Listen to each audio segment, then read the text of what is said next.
Hi everyone. This is an update that's been a long time in the coming. There's a lot happening in the Total Embodiment Method and richardlhaight.com that has been brewing over the last year, been in the works over the last year. A lot of changes coming. This is a rather large announcement, actually, that I've been holding off doing until I felt that my body was in the right place where it could take on the challenge and the burden of seeing these changes come to fruition and following through. In this video, I'd like to share with you a discovery that may well be the most important spiritual discovery in human history. Certainly in written human history.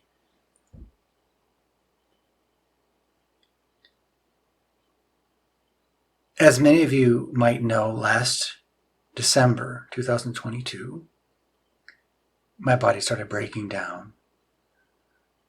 I had a severe autoimmune issue. When I was young, I was run over by a horse. I also have a number of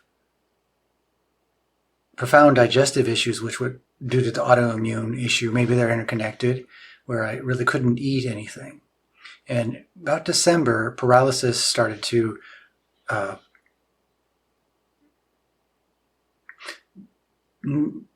bone spurs in my upper thoracic and cervical spine were impinging on nerves that were affecting, of course, most obviously my arms.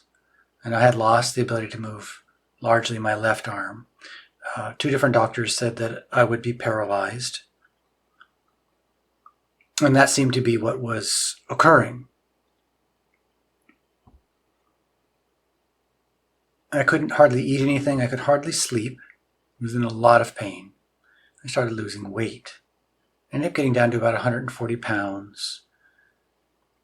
I was pale. I was losing my hair. I can oftentimes barely walk. I kind of walked as if I was, 95-year-old man, on the edge of death who could barely stand and walk. It seemed my skeletal support muscles were no longer able to do their job. All systems were failing. I could hardly hold a thought in my mind in like a train of thought. I couldn't remember things. Basically, the last year is pretty much a blur. I can hardly remember the details. I might watch a movie on one night. Then the next night, my wife talks about it. I didn't remember watching it. We might watch a movie the week before or the night before, and I could rewatch it and not know that I had watched it the night before and either enjoyed it or didn't enjoy it or whatever. That's how severe the circumstance had become. I was largely unable to work during this time from late December through February. Largely I was unable to do the morning TEM daily guided meditations. I began to have visions or mystical experiences in the afternoon or evening of each day. It began with a very, very intense one, and it was this knowing that I needed to turn into the process of my body's decay, into paralysis, into potentially death, because clearly there was a resistance to it, a fear of it, a desire to heal it. And it may sound counterintuitive, but that fear, that desire to heal it, fundamentally was coming from a place of distrust. That I didn't trust the body to do its job, to do what it needed to do. And I needed to turn into, this mystical experience showed me that fear is actually interfering with the process. And that the best thing is to just trust, even to turn into, even to wish for the process of paralysis.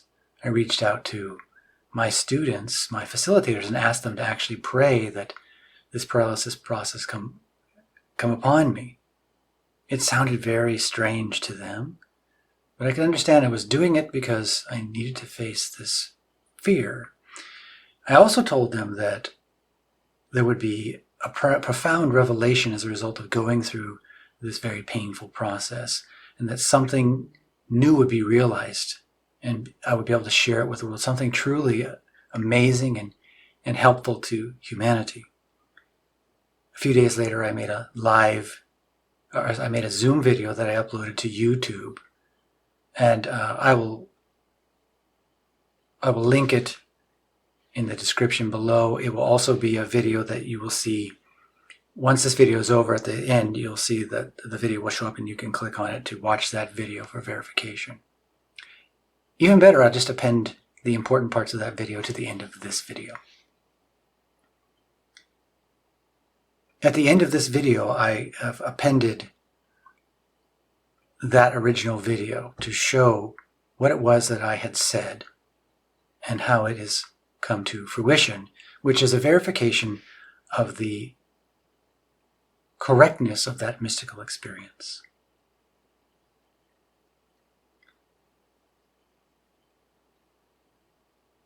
That teaching has come to fruition. That realization has come to me. Not only has it come to me such that it's practical for me to use, but I've realized, I've been shown how to convey it to others. Fundamentally, I call it the spirit of truth.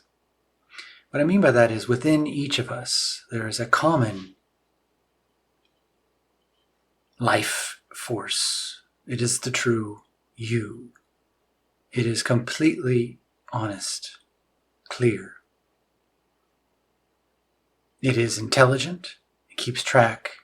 It is aware of, remembers every time you have defied clarity, every time you have distorted reality, every time you have lied or been self-absorbed, every time you have separated, the mind has separated itself from that conscious union at the depth of your being, the true you. Over the years, I've asked myself many times, why is it that some people awaken and other people don't?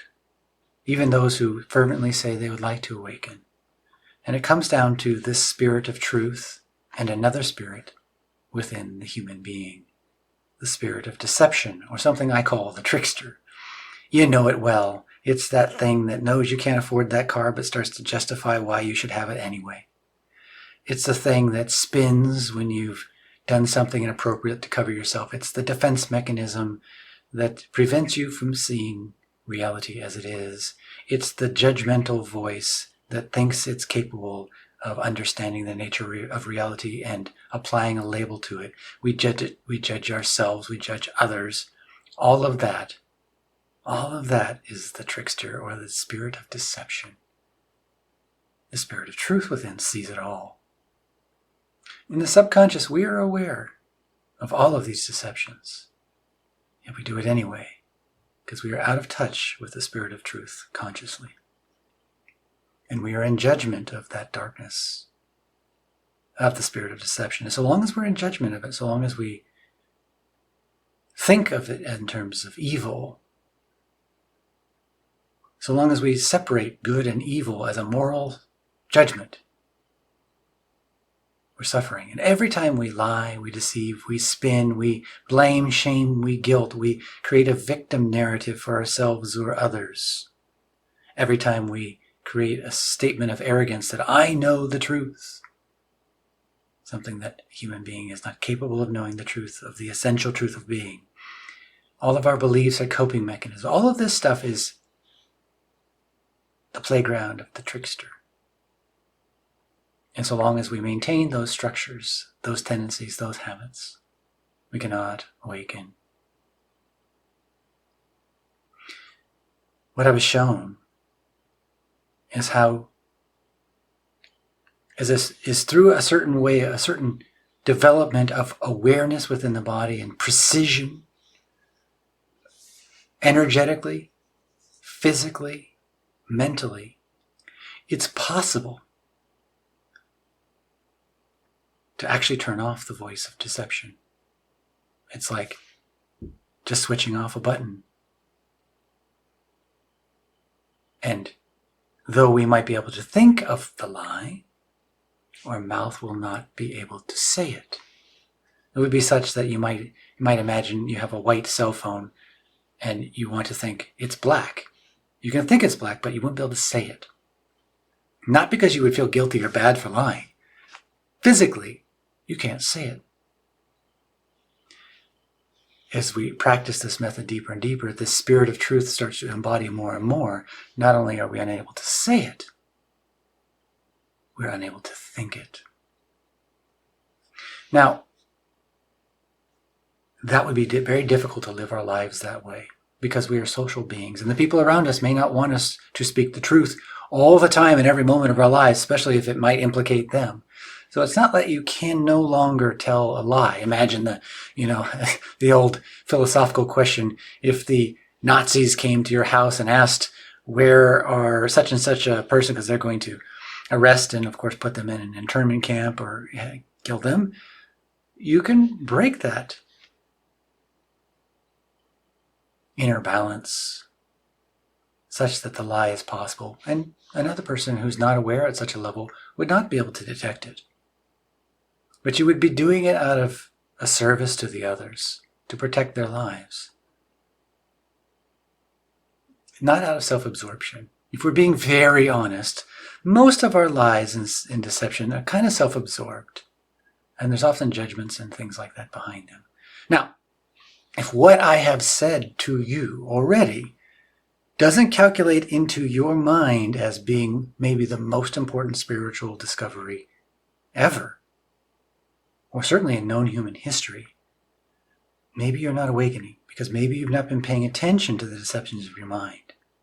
Maybe you might think, I'm a very honest person. And maybe you have some pride in that fact. That pride, there's the trickster. Yes, you may be obvious, and you may feel bad, very bad whenever you tell a lie. And so that feeling of bad might prevent you from telling the obvious lies. But that feeling of bad is a kind of judgment, is it not a moral judgment? I'm a bad person. Liars are bad people. They're liars, and I'm not a liar. I'm a good person. All of that is the moral judgment. Welcome to the trickster. And you cannot find clarity that way. You cannot awaken that way. I know what I'm saying is very counterintuitive because maybe you know nothing else. But if you have been paying attention to the mind, you will notice that there is a subtle kind of malice, a subtle kind of deception that's going on at all times. Those labels that you apply to people, yourself and others, is that not manipulative? Are you not othering them? Are you not separating them out from reality? Are you not judging them in ways that you yourself wouldn't like to be judged? Is it necessary? Is it clarity? Are you truly in the position of authority to make such claims? Yes, you can say, that was deception. That was a lie. You maybe have a habit of lying. You're not a liar. You are reality. There's nothing here that is not reality. Does the mountain lie and deceive? Does the rock, the tree lie and deceive? It's not exactly that, is it? Human beings have a capacity born of the intellect to be especially deceptive. It has been advantageous to us in that we can imagine the future.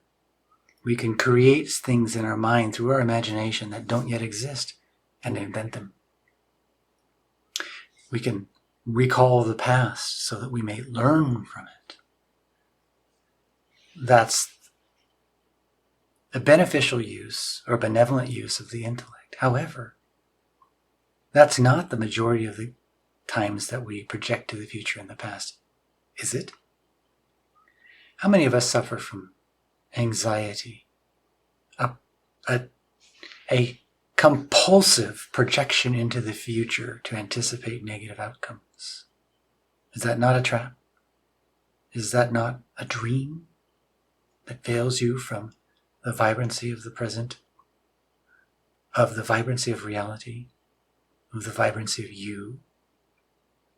And how many of us are haunted? How many of us are haunted by memories of the past? Those memories pull us toward depression, do they not? The past is compulsive past. The hauntings of the past lead towards depression.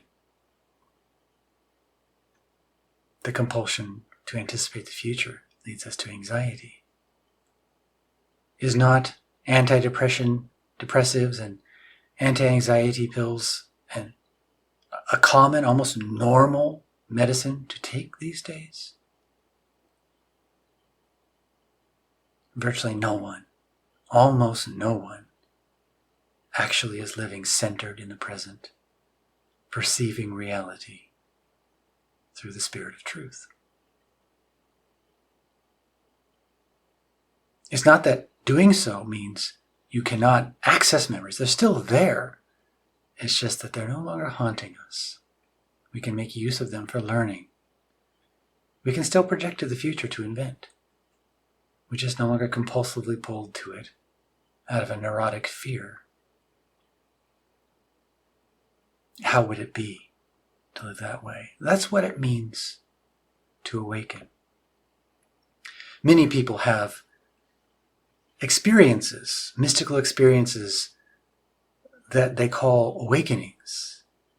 And in that moment, maybe they feel totally clear and present and vibrant in reality. Maybe their identity is sort of gone behind or become silent. But do we not soon forget those experiences? Yes, we remember them intellectually. But our mind starts to normalize and go right back into the pattern of deception, right back into the pattern of labeling and judging, right back into the pattern of future compulsive anticipation, past hauntings. Does it not? Why is that? It's because each time we've defied the spirit of truth, and we began doing that when we were about 2 years old. Each time we do that, it's like drinking a little bit of poison. Within the nervous system, something starts to wither. Within the connective tissue, something hardens. The neurology starts to contort and distort such that it gets easier and easier to blame, shame, guilt, play victim roles, play arrogant roles, the pride, to deny reality, to self-measure, I'm great or I'm worthless. Each time that we do it, it's easier to label others and ourselves and judge the universe. Each time that we do this, further and further are we veiled, is the mind veiled from the spirit of truth that's at the core of our being. It's like electricity that's ungrounded. It's highly excitable and very dangerous. As we further and further touch into the spirit of truth, it's like a ground for the electricity. There's a big difference between ungrounded and grounded electricity. If you don't know that difference, you might stick your tongue into a socket that's ungrounded and find out. It's a joke, don't do that. But there is a difference, a profound difference. There's a way to get people rapidly to touch into that spirit of truth. The beginning is the ability to turn off the deception, and it usually is just for short periods of time.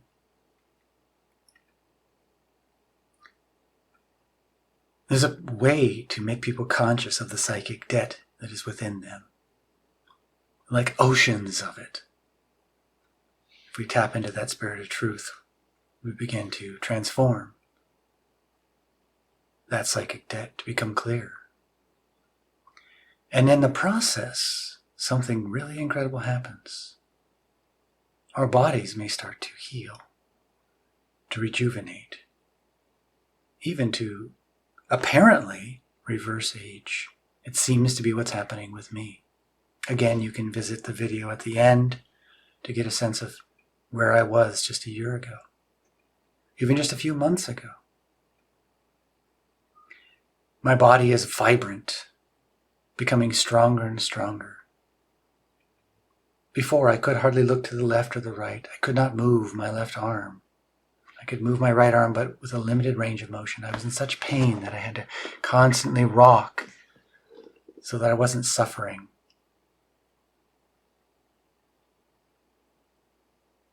I had constant headaches. It was a very, very difficult situation, and I was looking older and older. 6'2", dropping to 140 pounds. And suddenly this precision of the process became consciously aware to me. And within days, actually within minutes I could feel the difference. My walking dramatically started to improve. I felt lighter on my feet. I had energy. I could get up. I wanted to do things. I suddenly wanted to go outside and do some work. I started gaining weight. My eyes became clear. My voice became strong. My hair started to grow back. Truly, it's astonishing the pace of the recovery. Over the time of this disease, the doctors had no solutions. Only he will be paralyzed.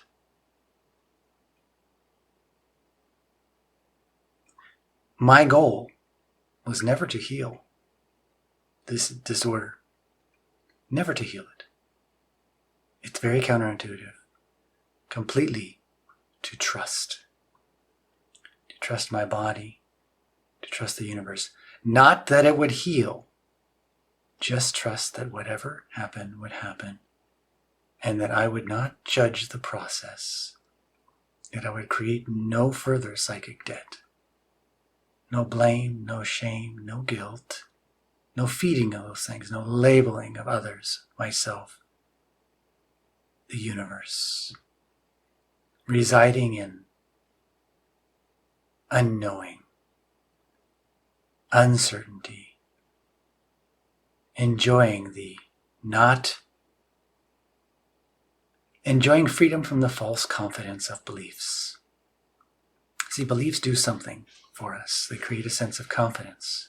But do they not also blind us? Because to believe something, you have to omit information. You have to be determined to believe it to be true no matter what. That is an unconditional belief, a total blind belief. And all of us are riddled with them. People will say, well, I don't believe in God. I don't mean that. You may believe in your politics, unquestionably. You may believe in this theory or that theory, unquestionably. You may be a scientist, but you still do it. Now, the process of clearing this stuff up is physical, it's mental, it's spiritual. It requires precision, step-by-step, detailed practice to refine awareness within the body, such that a communion begins to open up within. The body no longer feels like an object. It's alive, it's aware.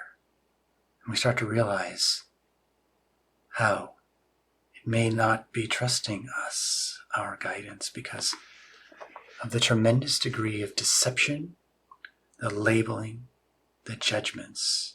Each time it's harmful to the body. Harmful to the body. It's like kicking your dog each time it does something. You kick it whether it's good or whether it's bad in your moral judging world. I did the same thing. And it's possible to stop it.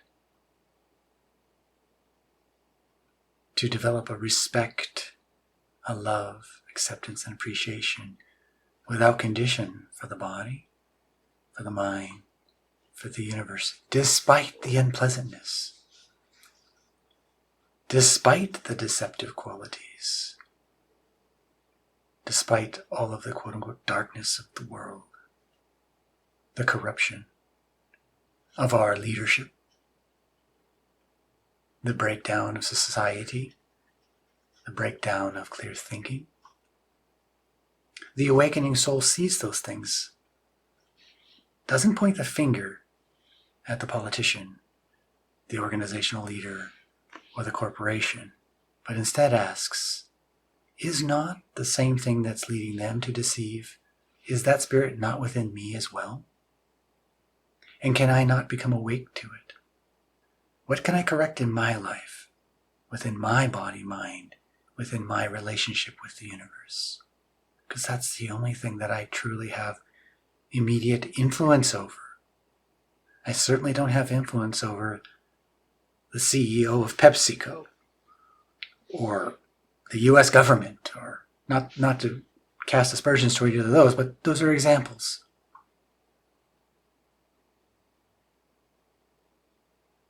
Pointing the finger out there is the illusion. Advising, giving advice. How many of us are so quick to advise others? You don't have to live with that advice, do you?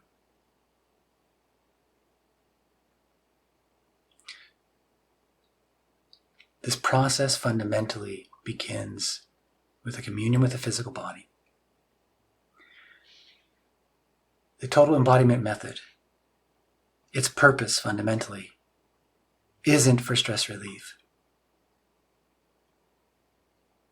It's not to heal the body. It's to love without condition the totality of you. To develop awareness of the areas within our psyches, our bodies, that have become separated from the essence of being, the spirit of truth.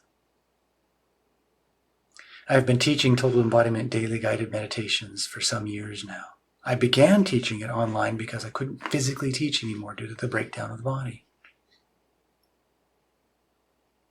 As a result of the profound limitations of online teaching and wanting to make some semblance of the process that my teacher and I, Osaka Sensei in Japan, had been practicing, wanting to get that out to the people because it had changed us in profound ways. It had changed him. He was not interested in awakening.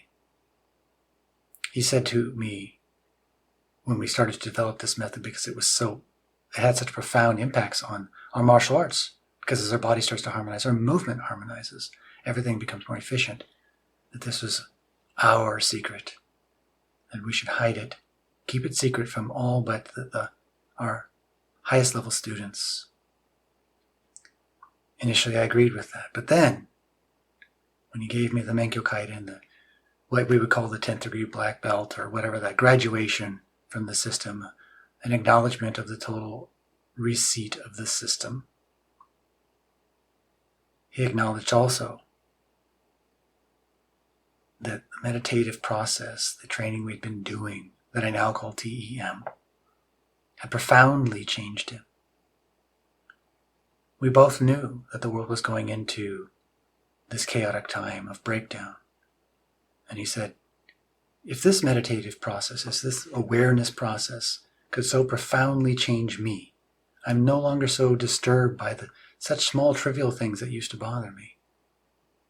My relationship with myself and the universe has improved. I feel like a new person. If it could so profoundly change a stubborn person like me, what could it do for others? I believe this is the teaching that could benefit the world. Please teach it to everyone you can. That's what he said. At the time, I felt such a cathartic release because I didn't like the idea of keeping it secret.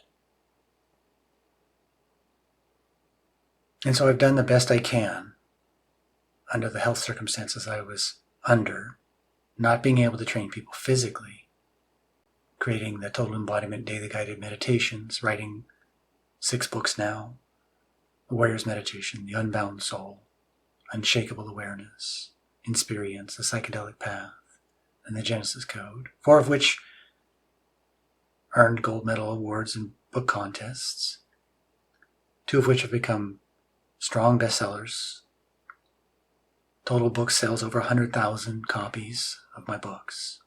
They've been very impactful because of the sincerity of the physical testing that Osaka Sensei and I did, that I continued on my own later. So that the system isn't following a kind of ideology or a philosophy, but is grounded in reality. The challenge has been that the way that I've been able to teach it online has been quite stunted. It's been very helpful to people. Very helpful to people. But it's only a small reflection of the potential. And so, richardlhaight.com, the Total Embodiment Method, we're making a big update. We're upping the level. Moving forward, TEM Daily Guided Meditations as they are currently will be made available to the public for free. I'll upload those. We have 4 years of a backlog of daily meditative videos. And I'll just upload those videos, one each day, so that the general public can access them for free. Many people find great benefit in them. Just know that's but a small part of the system.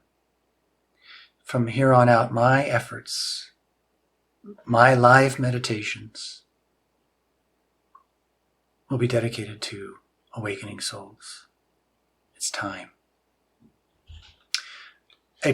A little bit of a premonition, a little bit of a prediction, we should say.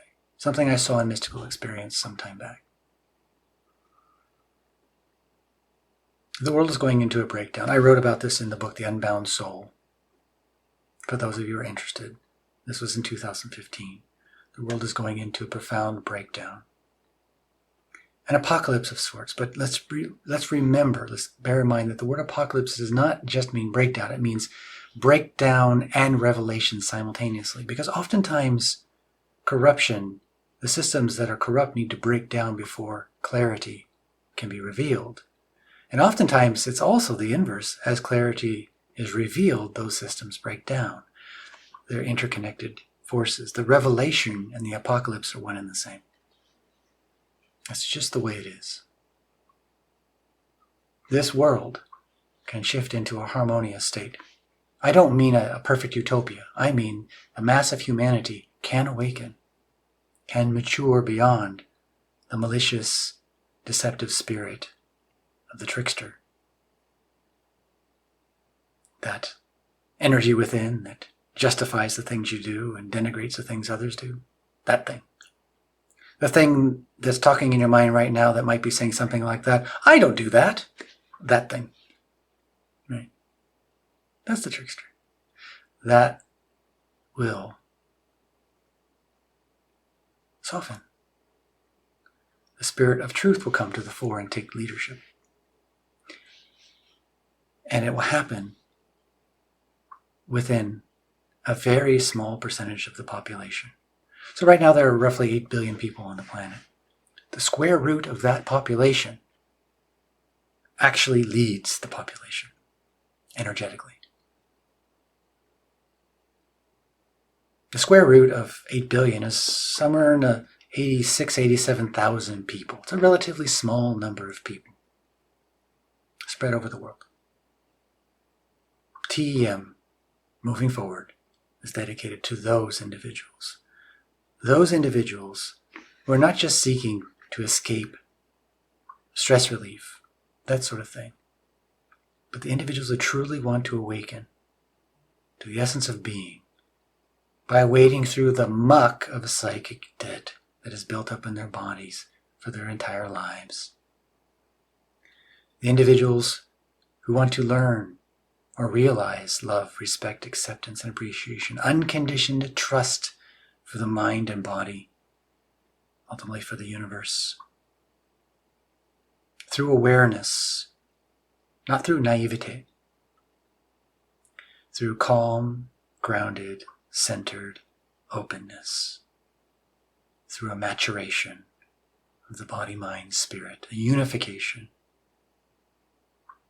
Those individuals, the training courses on richardlhaight.com, courses are for those individuals.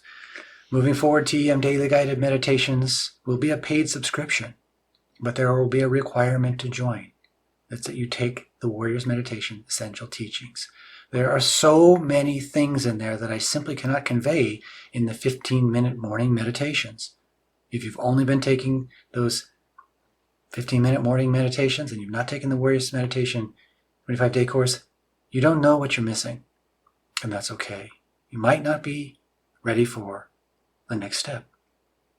Those who have taken the Warrior's Meditation Essential Teachings, that 25 days lesson course, you've taken a powerful step and are hopefully practicing and developing a basis upon which the next level of training can be received. There are 3 new courses coming into existence over the next few months. The first one is Physical Awakening and Rejuvenation.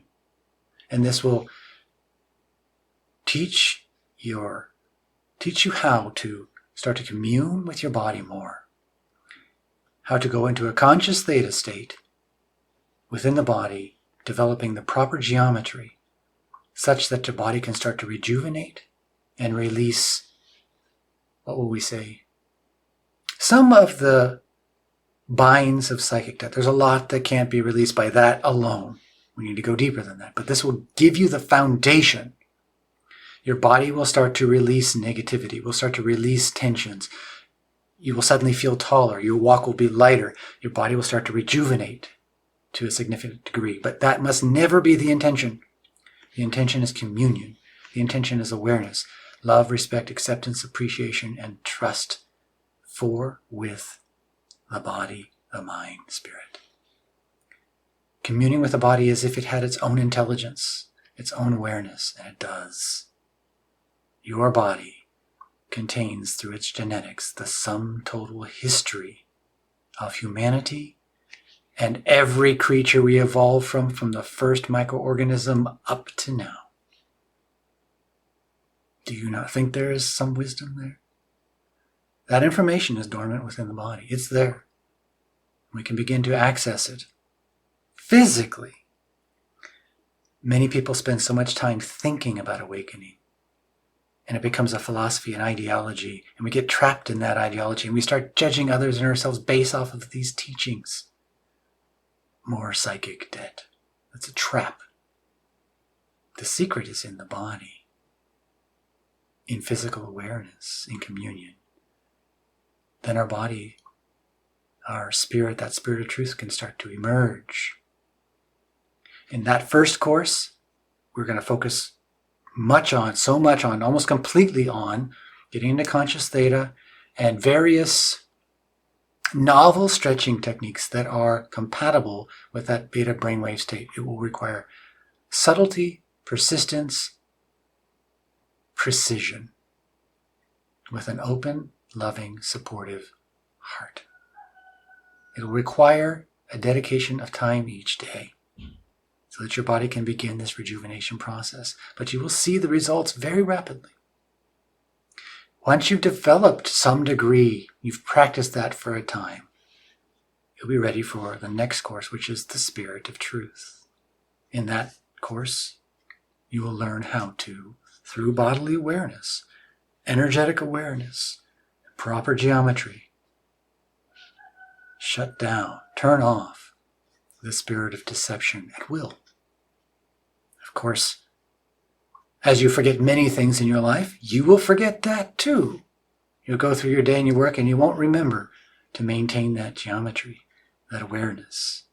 And you'll be lying the entire time, or much of it, in subtle ways.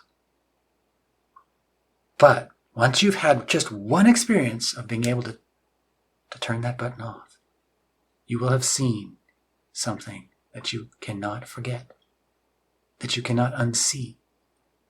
And if you're truly an awakening soul, you'll revisit that awareness. I first realized this capacity when I was training with my instructor, Oshaku-Zen, in Japan. I was teaching the meditation and therapy arts. He was teaching me the martial arts, and we were trying to find a common principle. Somewhere in that process, maybe 2 years in, we were practicing about 6 hours a day, absent weekends, personally, privately. Somewhere along the line, I realized, right now, I want to say this deceptive thing. If I recall, we were doing a training where we intentionally tried to trigger each other. Or we tried to say something malicious to each other to see if we can pull each other out of center. If you can't even maintain center when someone's speaking to you, how can you maintain center when someone's attacking you with a sword or with their fists or a gun? So it was a kind of psychological training and a meditative training. And I was in such a clear, aligned state, I simply couldn't. I had something I wanted to say to him, something I thought might trigger him. My mouth wouldn't say it. And I mentioned this to him. And he said, oh, you're probably kind of tricking yourself. And so we played with this more and more. And over a period of weeks, at some point, he recognized, oh, I know what you mean. I see it. I can't say that thing. I can't say that thing to you. We also realized we couldn't lie in that state. We could think it, we couldn't say it. We took it further. Eventually, we couldn't even think it. Total, crystal, vibrant clarity. No malice, no deception. The issue was I had no way to teach it to people. It was easy for him to come to because he had gone through so much of that physical training. And so it just kind of opened up for both of us. Well, it's been about 10 years since then. More than 10 years since then. Finally, I found the system, the way, the method to get a person from the basic warriors meditation training through physical awareness and rejuvenation to the spirit of truth. And if they've carefully gone through the process sincerely, practicing it daily, they will experience that ability to turn off deception. And once that happens, we have a clear path to awakening, to correct the mind and the body. We have obvious feedback. Is your mind able to create the lie? Feed the malice? Can you speak it or not? You see it, and you can't unsee it. And that ability then takes us into the next level of training, which is trust, capital T-R-U-S-T, and psychic debt. That course will be a year-long training, a kind of mentoring from me live. We meet once a week. Groups of 20, 30 people. We're running one right now. It's going wonderfully. We want to up that level. Students have been struggling due to a lack of certain bodily awareness. And this is why we're creating these new courses that'll get you that embodiment such that when I point something out, it will be obvious to you. And we can get to a whole new level. So this may be the most important spiritual discovery in human history. Something that's conveyable through a course. Yes, physical training with me would be highly beneficial. There are certain things that can only be shown physically. That is true. But this will take you a long way.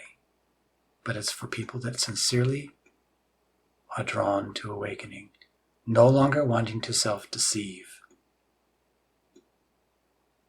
Not trying to heal, not trying to wear a crown of awakening, or you just want to be completely in tune with your body, mind, and spirit and reality, to love your being without exception, without hesitation. That's what it is to be awake. At least as I have experienced it. Being fair, there are many other definitions. If we do this properly, with the precision, the persistence, the sincerity, the love, respect, acceptance, and appreciation that I discussed, your body may start to rejuvenate. You may experience something astonishing. Your body may seem to reverse in its aging process. That seems to be happening with me. I can't be sure if that's the case, but when I'm done here, you will see I've appended the video from last year. You'll see the difference. It's astonishing. I could hardly move at that point. Couldn't look left or right. Now I can. I certainly couldn't look up. I had a very limited range. I can look up, I can look down, left, right, lift my arms. I can lift my body up with my arms, right? This simply was not possible before. And the only thing I can contribute it to is this process, because I have accepted no medical interventions. I'm not saying that you shouldn't accept medical interventions. I'm just saying that even when my body was in severe pain, I trusted my body. I allowed it to determine what was necessary, and it wouldn't reach out for the painkiller. It simply wouldn't. So I had to experience the pain. I'm not saying that's how it would be for you. Maybe your body will reach out. The question is, do you know what your body will do? Will it be mind-generated? Oh, I want aspirin, so I'm just going to have it. I want that candy, so I'm going to have it. Will it be that? The trickster? Will it be that? Or will you actually start to trust your body so its intelligence can emerge? And when it does, something truly beautiful comes into your life, the spirit of truth. So, going forward, TEM, Daily Guided Meditations, is going to have a requirement for the Warriors Meditation Essential Teachings course. Once you've taken that course, you can access it. It'll be a monthly subscription just as it is. And it will be a discounted fee. It was originally normally $29.99. It will start at $14.99, and we'll give discounts for quarterly or yearly. I haven't actually worked out all the logistics. Discounts from $14.99, so it would be lower than that for a quarterly subscription or a yearly subscription. We would like to support conviction and follow-through, persistence. If you do it right, that Warriors Meditation information is the core of all this. You won't take it for just 1 or 2 months and then go to the next course and forget it. That's the trickster. I do it every day. Constantly throughout every day. It's constantly shocking to me that some people would do it for just a few months, think they got it, and move on. And take a higher course. Shooting yourself in the foot. The essence of the teaching are found in the basics. That's something that my teacher would say to me repeatedly, and he would lament that the students kept on ignoring the basics because they wanted some new fandangled thing, something that is higher level. The secret of the samurai arts is oftentimes the most advanced technique is placed right in the beginning. It's something that you could train and train and train endlessly and learn from. But is that not true of everything? The Warriors Meditation isn't a beginning technique. This was something that Osaka-sensei and I had considered only teaching to the most advanced students. It's the beginning of our training here. Now, for those people that are not particularly interested in awakening, they're interested in stress relief and all of that, the current daily, the backlog of videos, they'll be made available on YouTube. They'll be accessible on my website without subscription, without payment. And I hope you find those very helpful. They truly are helpful. It's just that it's time to take it to a higher level, to a greater depth, to a greater practical application, to refine that inner awareness deeper and deeper. Those of you who are interested in doing so, you'll find a link to the training on my website at richardlhaight.com. If you have any questions, feel free to reach out. I was thinking maybe in the next week setting up a live Q&A so people can ask questions about the upcoming courses and the awakening path. So I'll put up a video about that, a little heads up on YouTube, and maybe send out an email to my mailing list, put up a notice on my website about that when I've determined the date and time. I will also update the description at that time so you can see. I'll have a link to the live Zoom meeting. That link won't be there yet, not until I've determined the date and the time. So sometime next week. Maybe next Tuesday. We'll see. So I'll update all of that when I can. For now, thank you so much for showing up, to watching this video, and I really sincerely want to thank those of you out there who supported me over the last year, who sent those prayers of unconditioned trust. And I hope that this video helps some of you to start to tap into a sincere trust, because mostly what we call trust is not actually trust at all. The exploration will make that very obvious over time. With that, I would also like to thank the facilitators who supported me during my sickness and covered me. You guys, thank you so much. Some of them are still here as TEM facilitator trainees, and some of them have left. But regardless, thank you from the bottom of my heart. I love you, accept you, appreciate, respect you to the fullest of being. And I hope that you will look upon our time together fondly, as I do. Thank you.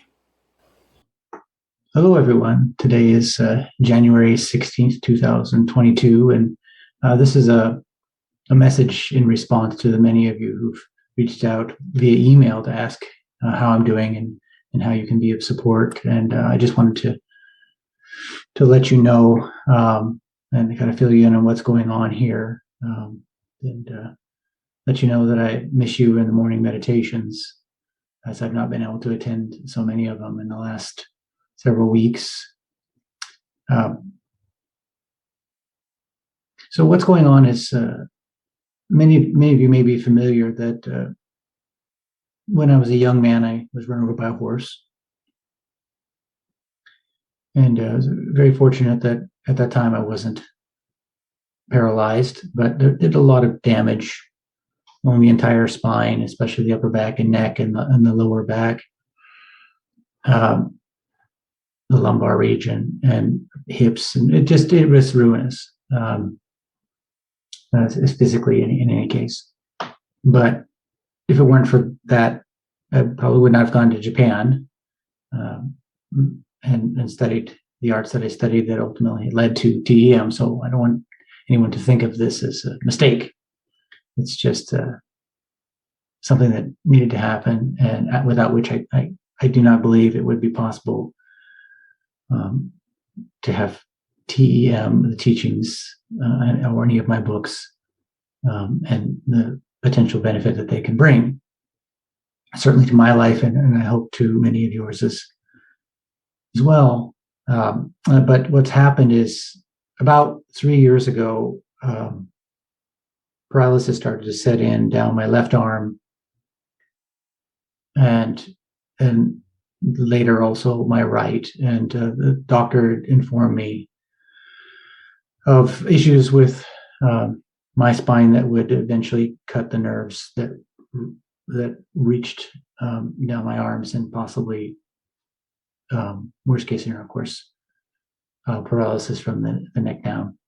At the time, based on what she saw through X-ray, that there wasn't any turning it around, and it was just going to be a progressively more painful and eventually immobilizing situation. She encouraged me at that time to discontinue any physical activities, like the martial arts and whatnot that I was doing. I mean, it wasn't an option for me. I couldn't hardly move my arms anyway, so I'd already set it aside. But after that, I made a lot of changes that helped my body to at least pause what was going on. And so I've been quite functional over the last few years and able to write several books, teach the morning meditations, TEM meditations, as well as the other courses that we have now through the Total Embodiment Method. And so it's been a very productive time. But it started up again, and so actually I'm in quite a bit of pain normally, and my range of motion for my arms is very, very limited. As long as I keep my elbows at my side, although I can move them beyond my side, if I do, pinches the nerve and further cuts the circulation and expedites the process of nerve death. And so that's what's been going on. It's quite tiring, exhausting. I sleep a lot, but the quality of sleep is very well, not very good, because it's quite painful. And so that's why I have not been able to show up for so many of the morning meditations. And on the days I do, even sitting, just sitting can be quite painful. So this is why while I'm talking, I'm kind of rocking and whatnot. It just kind of helps to alleviate the pain, not to be in any one particular position for too long. So that's why I'm kind of rocking as I speak. Now, there's an important thing that I realized a few days ago during deep meditation and communion with the body, and it was that this is right, that my body going into this state is not wrong, but actually it seems necessary, and that through this paralysis, assuming that that's what it turns into, but this process, which is painful and quite limiting in many ways, that may end up being a full body paralysis, that there's something that the body actually needs to turn into this, not remain in denial or not try to fight it out of fear, but just trust the body. And I know that's a very strange thing to say, but it just feels totally right for me. And so many of you have reached out and asked, how you can support and, prayers to heal and all that thing. And what I would suggest is that from the depth of my being, I need to turn into this, and that's right. And that there's something really beautiful, quote unquote, on the other side of this, something that otherwise I would not realize or could not learn.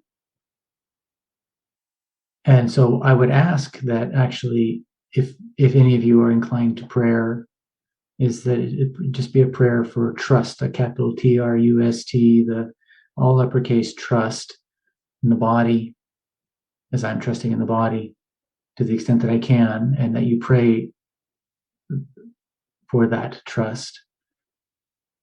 And something beautiful, I really do feel, is on the other side of this. And so that I need to go through this. Now, whether actually my body will be paralyzed or not, I don't know. It's not my business even to ask. It just feels like that's just fear even asking the question. It's distrust and a desire to control. So my only job is to move into trust with this. Some have asked if I'm offered medical assistance, would I reject it? No, so I'm trusting the body, and I'm just going to let the body do what it needs. So, for example, over the last couple of weeks, I've been taking anti-inflammatory pain medications and things like that. But since I had this realization, my body won't take those medicines. It's not that I have any ideology against them. I'm not opposed to them. If my hand reaches out and takes them, I will take them. So far, that's not been the case for the last few days. I don't know what will happen tomorrow. I'm just trusting the body, just trusting the flow of life, and see where it takes me. So if there's a medical intervention that's offered, I will trust my body to say yes or no, and whatever it says is what we will do. And so,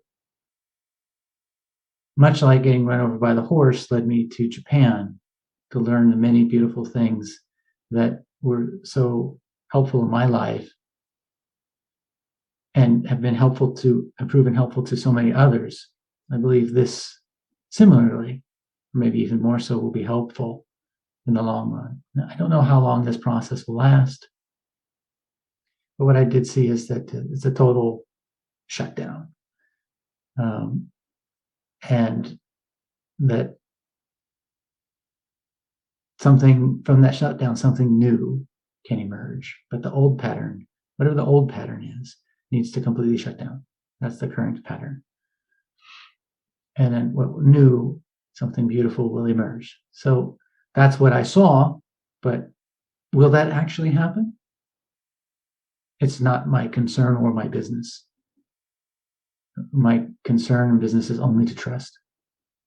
And so if you have, if you feel inclined to support um, through prayer, positive thinking, or whatever, but I would ask that it not be for healing, but just trust the body, trust the flow of the universe, trust the deeper knowing, and let it unfold in the way that it is helpful and necessary, meaningful and engaging, regardless of how painful or physically limiting it might be. I also, I guess, if there were any other prayer that I would ask for, it's that it's a support for my wife, because she's going to, have to take care of me. She's the one I think this is going to be the biggest burden on. So that's what I would suggest. Now, will I be able to continue my work? I don't know. I mean, realistically speaking, it's probably going to be quite limited. I can't type right now. Just moving my fingers irritates the nerves, which causes further inflammation, which is quite painful, and of course would exacerbate this process. That is not the concern, but the pain is really not something I prefer to urge on. So typing, I need to limit that, which means I'm not going to be writing for the time being. I do have a drag and dictate software, so I can maybe write a book or something like with that software. But right now, it's just not.